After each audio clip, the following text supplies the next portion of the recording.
president also confirmed yesterday that he recently spoke with Venezuela's president, but he did not provide details. Meanwhile, lawmakers from both parties are asking Congress to review the Trump administration's military strikes on boats suspected of transporting drugs. CBS News' Bradley Blackburn joining us this morning from New York, breaking down the administration's response. Bradley?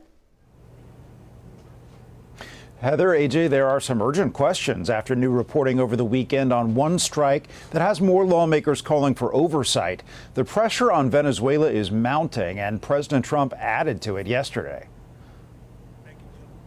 Aboard Air Force One Sunday night, President Trump spoke about his recent pressure campaign on Venezuela. Because we consider Venezuela to be not a very friendly country. They sent millions of people, really, and probably a number in excess of that.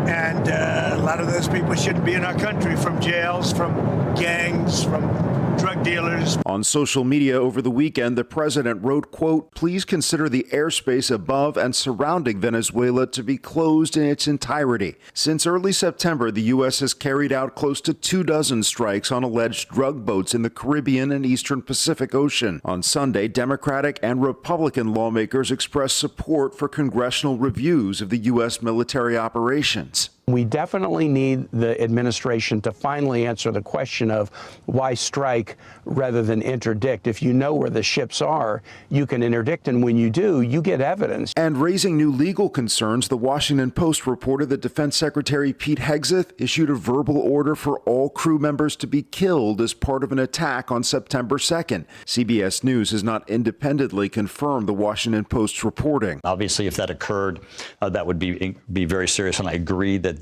would be an illegal act. I don't know anything about it. He said he did not say that, and I believe him. On Friday, Hegseth called the reporting fabricated, inflammatory, and derogatory, adding that current operations in the Caribbean are lawful under both U.S. and international law. President Trump did say his administration will look into the question of a so-called second strike on a vessel on September 2nd. He told reporters that he would not have wanted that. Heather, AJ. All right. Bradley Blackburn reporting for us from New York this morning. Thank you.